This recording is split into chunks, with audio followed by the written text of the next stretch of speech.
JP news. Andhra Pradesh ప్రభుత్వం జలవనరుల శాఖ ఆధ్వర్యంలో ఎన్టీఆర్ తెలుగంగా ప్రాజెక్టులో భాగంగా డక్కిలి మండలంలోని ఆల్తూరుపాడు బ్యాలెన్సింగ్ రిజర్వాయర్ నిర్మాణానికి 679.20 కోట్ల రూపాయల పరిపాలన అనుమతి మంజూరు చేయడంతో ఆ ప్రాంతంలో హర్షాతిరేకాన్ని కలిగించింది. ఈ కీలక ప్రాజెక్టుకు ప్రభుత్వం గ్రీన్ సిగ్నల్ ఇవ్వడం ద్వారా ఎన్నో ఏళ్లుగా ఎదురుచూస్తున్న ప్రజల ఆశలు నెరవేరనున్నాయి.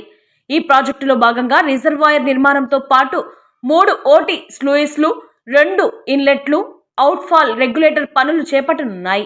సవరించిన అంచనాల ప్రకారం మొత్తం ఖర్చు 722.80 కోట్ల రూపాయలుగా నిర్ణయించగా స్టేజ్ 2 పనులకు టెండర్లు పిలవడానికి అనుమతి ఇవ్వడం ద్వారా పనులు త్వరలోనే వేగం పుంజుకునే అవకాశం ఉంది.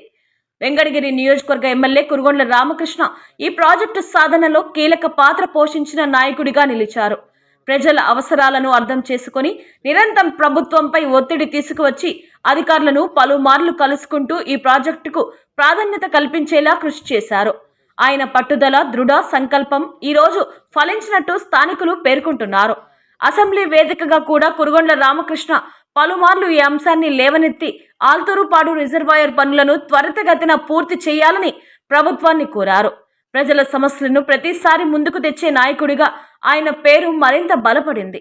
ప్రజల పక్షాన నిలబడి అభివృద్ధి కోసం కృషి చేస్తున్న నాయకుడిగా ఆయనకు మంచి గుర్తింపు వచ్చింది. ఈ ప్రాజెక్టు పూర్తయితే అనేక గ్రామాలకు త్రాగునీరు అందడంతో పాటు వేల ఎకరాలకు సాగునీరు అందనుంది. దీంతో రైతులకు గొప్ప ఊరట లభించడంతో పాటు ప్రాంతీయ ఆర్థిక వ్యవస్థ బలోపేతం కానుంది. ఎమ్మెల్యే కురుగొండ్ల రామకృష్ణ చేసిన కృషి వల్లే ఈ ప్రాజెక్టు కార్యరూపం దాల్చుతుందని ప్రజలు ఆనందం వ్యక్తం చేస్తున్నారు.